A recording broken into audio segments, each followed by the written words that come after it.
this is why we might be having conflict. This is what might be going wrong here. Or this is why we get along so well. It makes sense. So you'll get some additional insight into that. To kick it off, we are just wherever you fall in that spectrum, we're going to dive into a brief overview of the type 3 anatomy. What makes a 3 a 3? At the end of the day, it comes down to not necessarily the behaviors or the actions. I like to give this caveat when I talk about the type 3, and it'll be interesting if our informant has anything to add to this in just a minute. But there is, I think in general, we all can relate to this type 3 energy in some way, because I think here in the US especially, we have a lot of that energy that we have grown up with in school, in college, getting the job, and just kind of the picture of success. And I think they're just in general. So a lot of times when people are mistyping, it's because of some of that kind of background noise that we've grown up with, and what we should feel and what we should do. So that's important to kind of remember. And then also we're going to probably see some of this in all of us just a little bit. But the thing that really makes a 3 is the striving to feel outstanding. So out of all the other core drivers motives, it's this: I want to be successful. I want to be seen as successful. And 3s tend to get their self-worth from how successful they are. The title, the salary, the possessions, just kind of labels, that type of thing. It tends to be kind of what that stereotypical or typical 3 is striving for in life. A lot of it's because, again, it's like, that's where I should be. Their superpower is achievement. At the end of the day, 3s have that nickname as the achiever because they achieve a lot of things, and it tends to come really easy to them, or at least look like it comes really easy to them. And they enjoy it. They enjoy having a goal and then working towards the goal and then accomplishing the goal. They love it. They are fine to put in the work to do what needs to be done to get from there to here. Sometimes the shadow side of a 3 might expose some competitiveness. 3s tend to, on the outside, look like workaholics. Tends to be very hard to unplug on a vacation or even after a health scare. And I will say, I get pushback from 3s sometimes, and it's usually not until they've had some sort of significant event in their life where they realize, oh, okay, this is why this maybe isn't sustainable, or maybe there is a different way to live, to work, to bring more balance. But it usually takes some sort of burnout event or health scare. But sometimes even then, it's hard for our 3s to slow down because our self-worth is so wrapped up into what we are doing. And so if we're not doing, then who are we? They are in that center of intelligence on the Enneagram, in that heart center with the 2s and the 4s.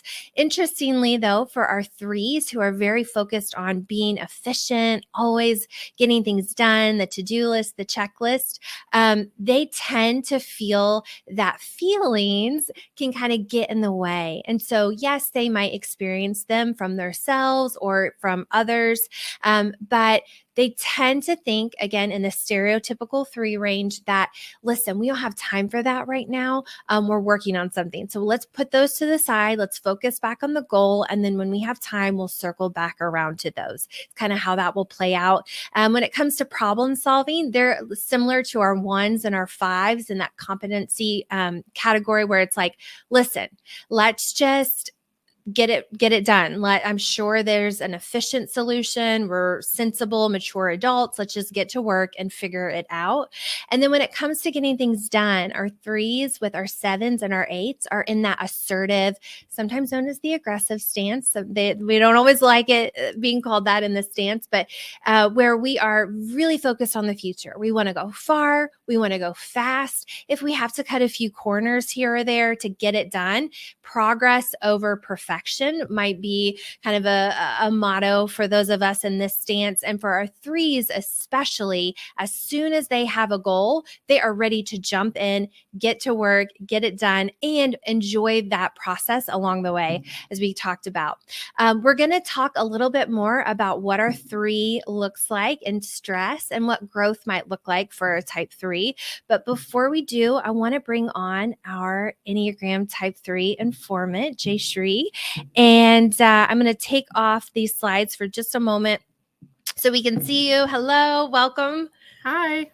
Thank you so much for being here. Would you tell us just a little bit about yourself? And then how did you know that you were a type 3? Yeah, thanks for having me on. So Jayshree Mahajan, I am a supply chain manager located in Nashville, Tennessee. And I've been in supply for just over 10 years. And, first time mom over this last year as well. Married almost 10 years to my husband, Pete. And, we've really loved our time in Nashville here over the last 7 or 8 years. So thanks for having me. I think 3... I got introduced to Enneagram a few years ago, and I think really 3 stuck out to me because you talked about progress over perfection and always moving forward and really setting the bar pretty high. In 2018, I had a really tough year of work. So you talk about having a milestone where you start to, really evaluate your balance in life. And, it took me down a very different path. And I realized that, I was really trying to achieve a lot of things all at one time and getting to that point of burnout.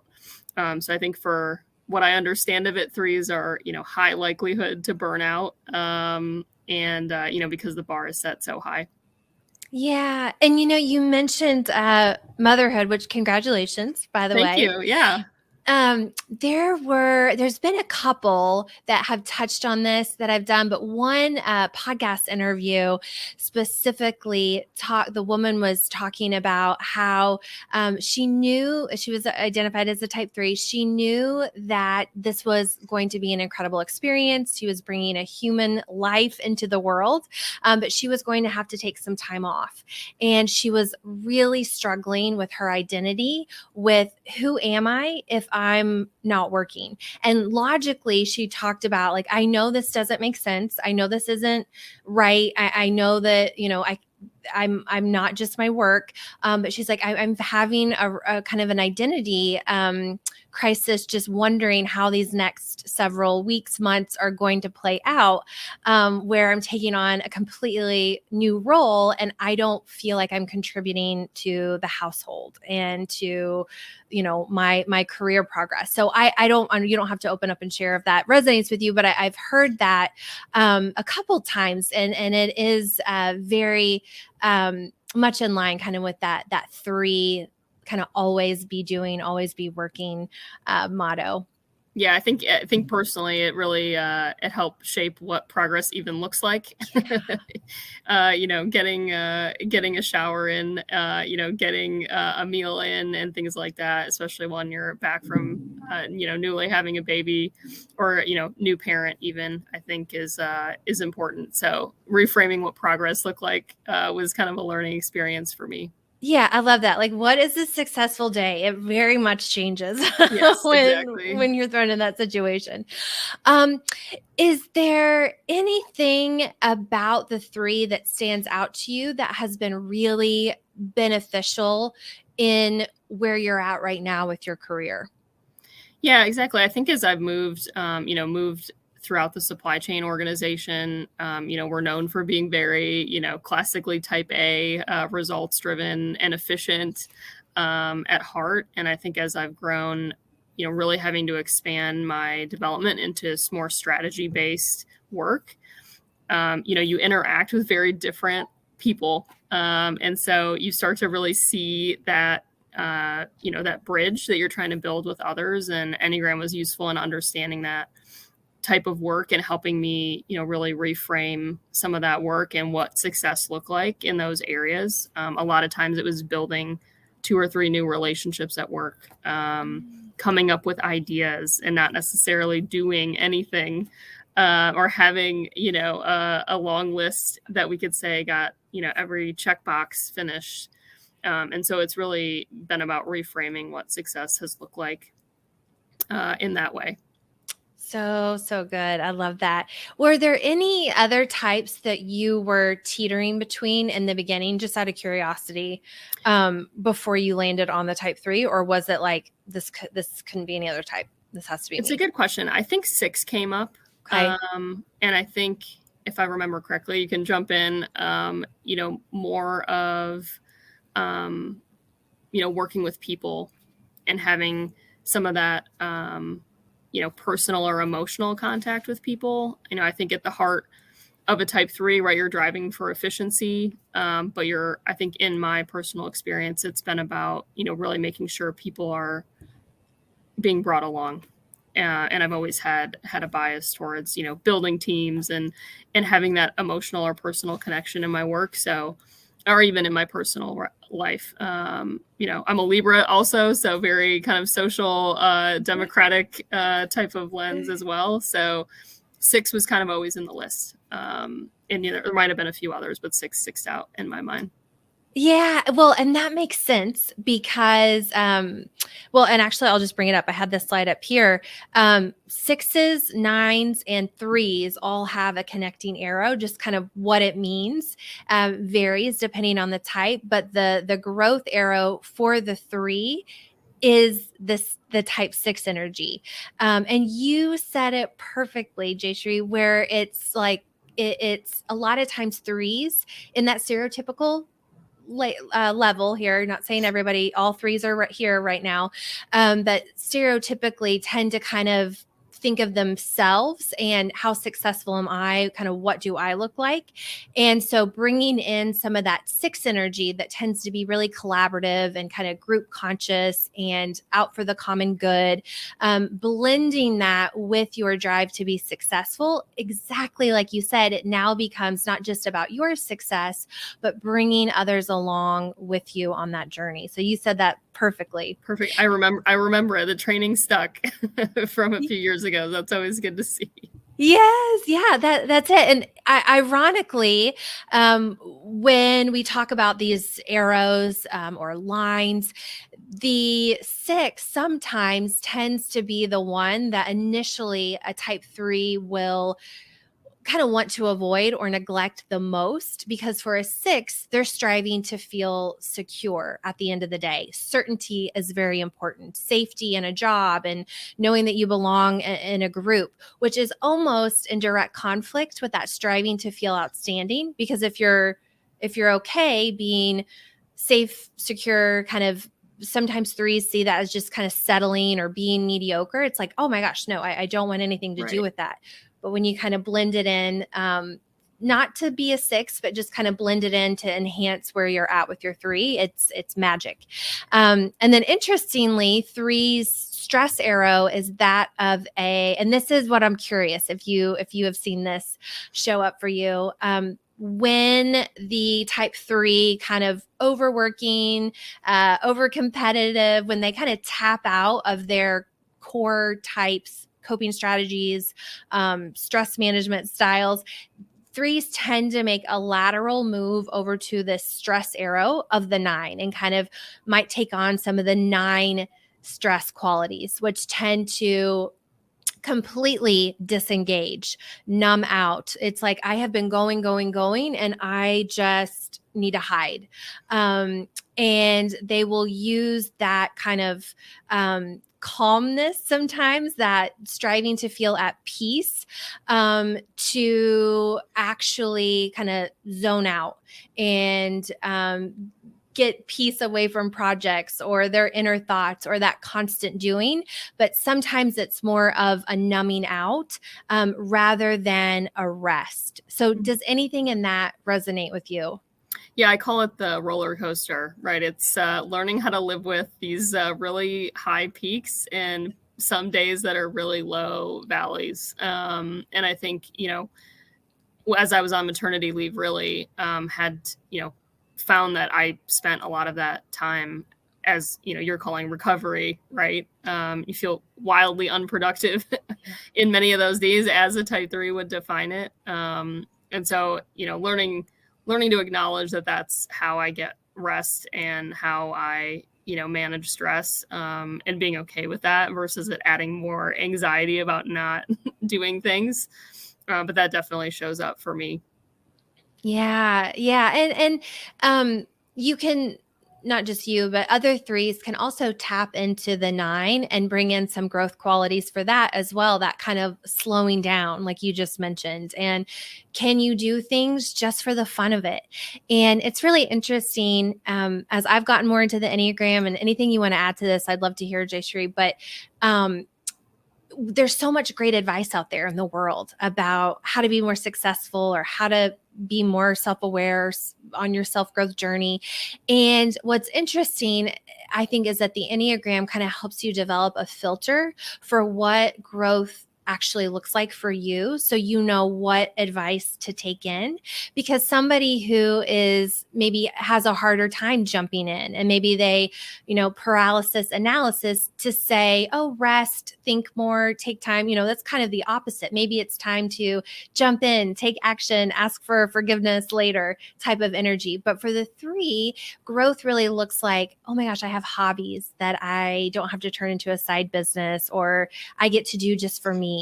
Might be an example. Anything specific like that, that you've been growing with or learning to do more of? Yeah, I think, over time, we've definitely had passion projects, right? I think, like you talked about, and that's, as we moved from Cincinnati to Nashville, a lot of those passion projects changed, but they've always kind of been in the background. And so I think, as, maybe I'm looking for that rest or relaxation time, I find that I pick up those passion projects to help me kind of, relax and do some things just for fun.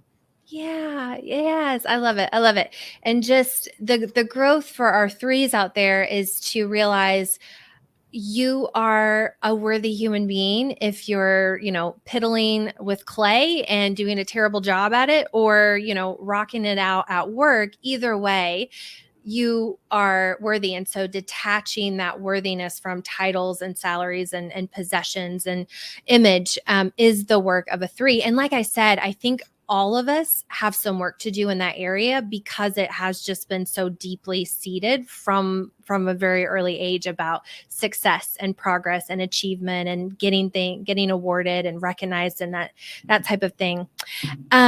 I'm going to ask, let's see here. Oh, we got our informant. What would you say that, and you can say this for your own experience or just kind of knowing the type 3 energy, what should the rest of us know about working with a type 3? Whether we're leading a type 3 or maybe working side by side, what's something that maybe we get wrong, or maybe we're just not even acknowledging, that would be really helpful in building a better relationship with a 3? Yeah, I think that bullet number 4 has got to be the top of my pet peeve list. I have a really hard time sitting in ideation sessions and brainstorming exercises. And, I think making it obvious to us that success may be framed differently in those sessions, I think will make a type 3 a little bit more or a little bit less on edge, having to sit through those types of conversations, because it can feel pretty quickly very long-winded conversation. And, it gets into feeling like your time is being wasted or you're wasting someone else's time. And I think for a lot of us, at least especially in the workplace, right, I think people can be on meeting overload. So it piles up quickly. So that would be my one word of advice if you've got a type 3 on your team. And just for anybody who maybe we're talking about turning this into a podcast later on. So just if you're not seeing the slides, she's talking about being long-winded, or really just anything that would waste their time, is a huge pet peeve that I hear a lot from type 3s. And I think that I don't know that I could have said this any better, Jayshree, that there's one of the mistypes sometimes, or the confusions, is, but am I a 3 or am I a 7? And 7s tend to be the exact opposite on this point. Like, we love to sit in those ideation meetings and just brainstorm and like what if and the possibilities. And 3s have the vision. It's just like, okay, let's do this and like let's get started. And they're excellent at starting to execute and get to the end, where sometimes our 7s would just prefer to stay in brainstorming mode. Yeah, exactly. So that's a key difference if this happens to be one that you're teetering between. Other pet peeves that we've talked about with our 3s are that they hate it when others miss deadlines. Again, I think that goes back to that we have a checklist, we have a goal. Like, why aren't we all on the same page? Why are we missing these deadlines?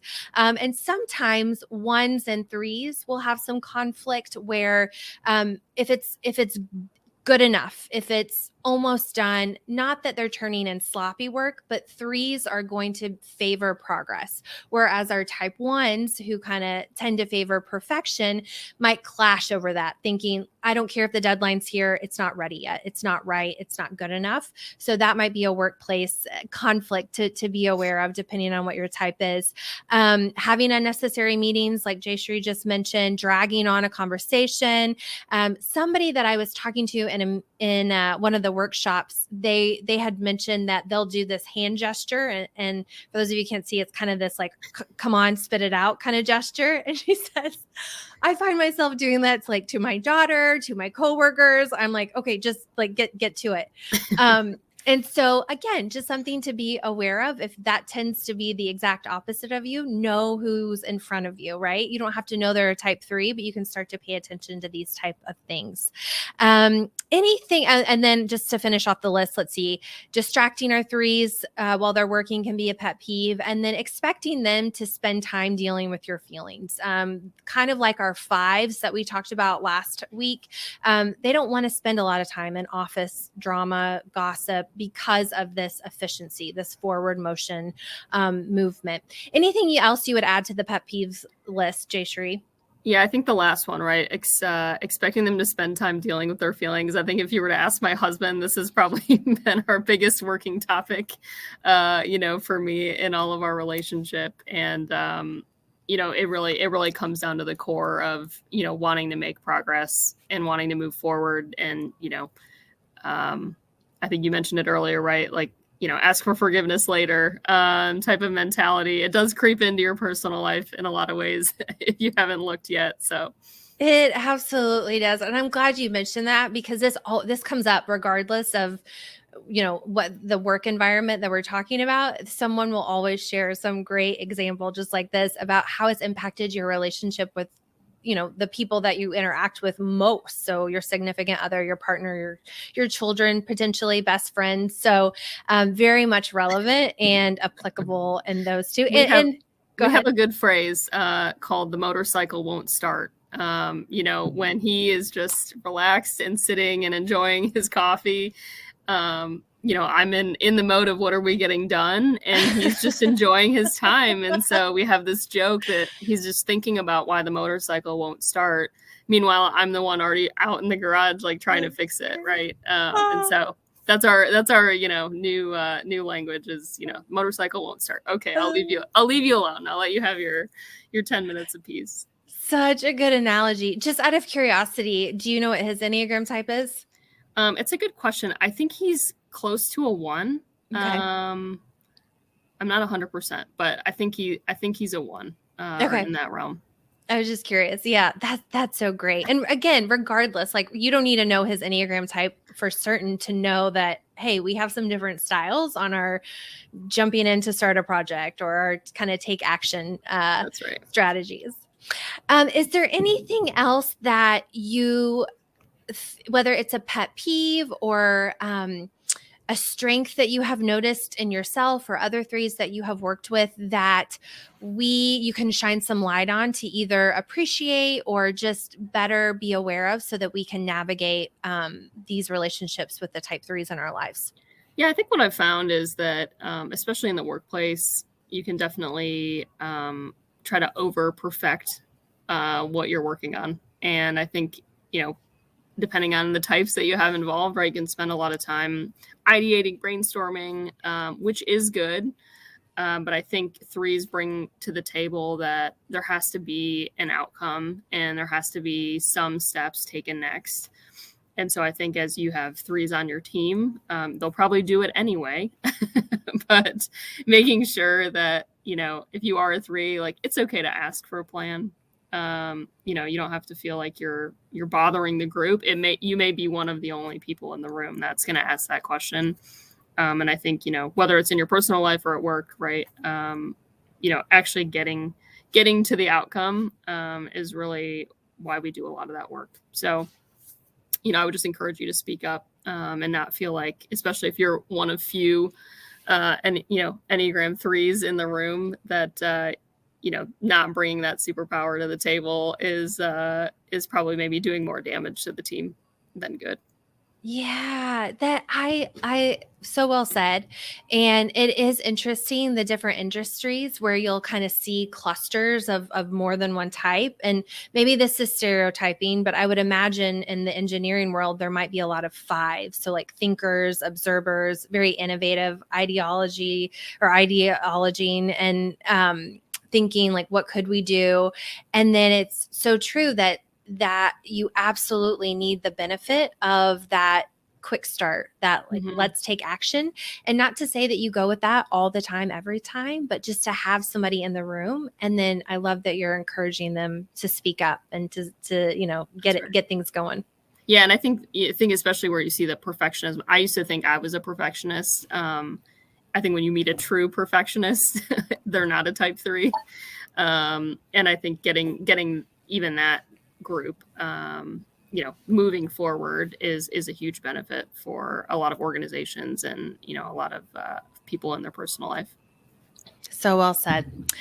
I'm going to share just a couple of resources for anybody who happens to be stuck between a couple of different types. There's some Enneagram mystery kind of this or that matchups that you can check out over on the Enneagram MBA YouTube channel. We have some podcast episodes that people like Jayshree will share about their experience in real life with that type 3 energy to help you narrow it down, or just to get to know yourself better and realize that there's other people out there like you. And then we do have some resources. If you absolutely know you're a 3, there are typing guides over at enneagramMBA.com/resources, and you can grab coffee mugs or whatever you want to do to just show off your type 3 energy.